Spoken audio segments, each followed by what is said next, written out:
Mm-hmm. What's that? So, like, for instance, let's say you have no races. Let's say you have no classes, no nothing. There's no purpose in your life. You know, people need to have purpose to get up. They need purpose to perform. You need to get to a point in your life where there's nothing on the docket. There's no 5K. There's no I'm going to get into school to be this or that and still perform to the highest level. Because what people don't get is one day that thing's going to come up. And if you're not constantly performing without purpose, you're not going to be ready when the time comes. It's this magical thing, purpose, that we're all looking for. But what's funny about it all is that we need these things to perform. But we don't take a second to realize the purpose is always there. The purpose never leaves us because the very purpose is you. You are always the purpose. There may be another purpose, like being a SEAL or going to college or whatever, but the main purpose in life is you. So if you wake up in the morning and you don't want to do something, you don't care enough about yourself. And that's what you need to really research is, man, why am I not doing this for myself? Because that is the number one purpose in life, is to better oneself. So that's the only purpose I fucking need. So the reason I get up every day, even though there's no race or there's no school or there's nothing in front of me, is because I have pride in myself. But where do you go to? You wake up on a morning, it's cold, it's wet, it's dark, you've got no cartilage in your knee, you've got shitty shorts, whatever it is that's the issue today. Keep talking. You've got these problems, right? I need you to keep talking about what you were just saying. It's warm on the couch. That's Your it. missus says stay in That's bed. it. It's comfy. That's it's cozy. That's You've got it. work later on. You had an argument last night. You're slightly it. hungover. Because I know every motherfucker ain't going to do what I'm going to do. So this is how you level up. That's how you level up. I know there's a whole bunch of people with that right there. That fires me up. That makes me fucking happy, what you just said. That brings joy to my life right there. Why? Because I know there's so many people that have the ability and just refuse to get off that couch. Refuse to study a few more hours. Refuse to go deeper, to go further. And that's where I gain the advantage. It's so easy to be great nowadays, my friend, because most people are weak. Most people don't want to go to that extra mile. Most people don't want to find that extra because it sucks. It's miserable. It's lonely. You talk about that you were kind of, lonely by yourself. I was the same way. And that used to hurt me growing up. Now I fucking thrive in that shit. That's the only place to be. Well, that was one of the things that is so surprising about growing up through difficulty. So loneliness is one example, right? Mm-hmm. Growing up as a lonely kid. What you realize is a lot of the things that you feared or hated or were embarrassed about as a child end up being the genesis of the things that you're most proud about as an adult. Mm-hmm. So the fact that you can work and thrive in solitude gives you the opportunity to be able to move to America and start a podcast, or decide to do Hell Week 3 times in a row, or it doesn't matter how long or dark the course is, you're just going to stay. Mm-hmm. The fact that you were forced to be vigilant and to assess people, to work out what's going on when you became an adult allows you to detect the vibe and the energy of whoever it is that you're speaking with, and know that this person's someone that I want to hang with and this person's somebody that I don't. Right. All of the things.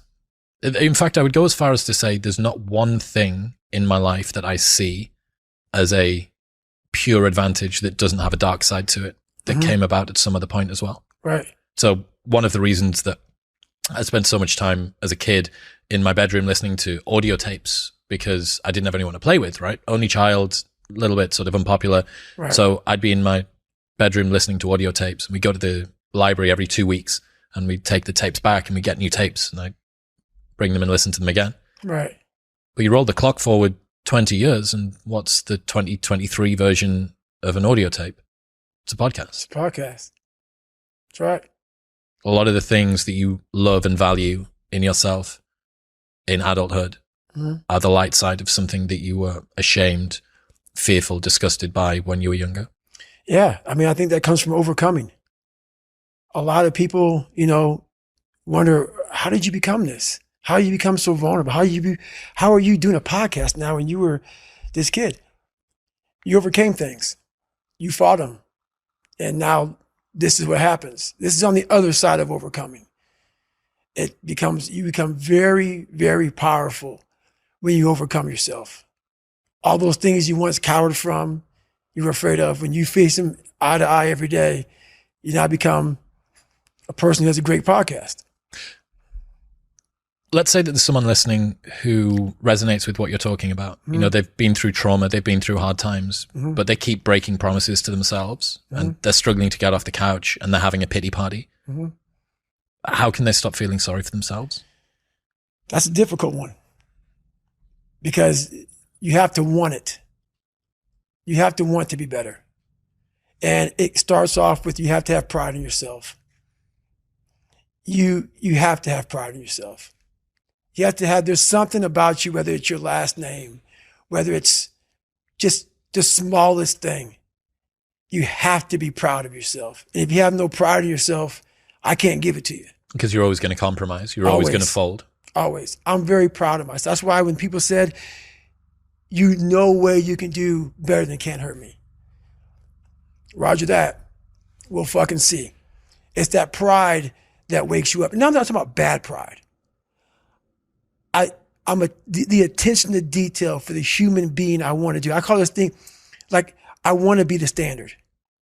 I want to be that guy. Like, every place I went in the military, there was this ethos about how this place is, how we're going to live, how we're going to represent ourselves. And I walked around and I saw that most people didn't live up to that ethos. Like, if you go to whatever company, they have this mission statement on how we want to run our company. I made one for myself on how I want to be. And that is why, if people can make up a mission statement, an ethos in which they want to live by, and every morning you wake up, you hold yourself accountable to that mission, not a company's, your own. Make up your own mission statement. What do you want to be in life? And once you do that, now you can work with somebody to get better. You can work with yourself to get better. But until you know what you want to stand for, you will always just be sitting down. You'll never stand for anything. What's that quote? If you don't stand for something, you'll fall for everything. That's it. It's a true statement. In the book, you talk about Roger that, there being two types of Roger that. Mm-hmm. I absolutely adore the second type. Received, orders given, expect results. That's it. So cool. Above and beyond, more than was expected. That's right. To the letter. That's Roger that. That is, for me, what Roger that means. Received, orders given. Yep. Expect results. Expect results. That's right. So fucking dope. That is it. That is it.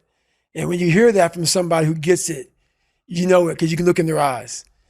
You feel that energy, man. It connects immediately. They're out here to get a job done. Roger that.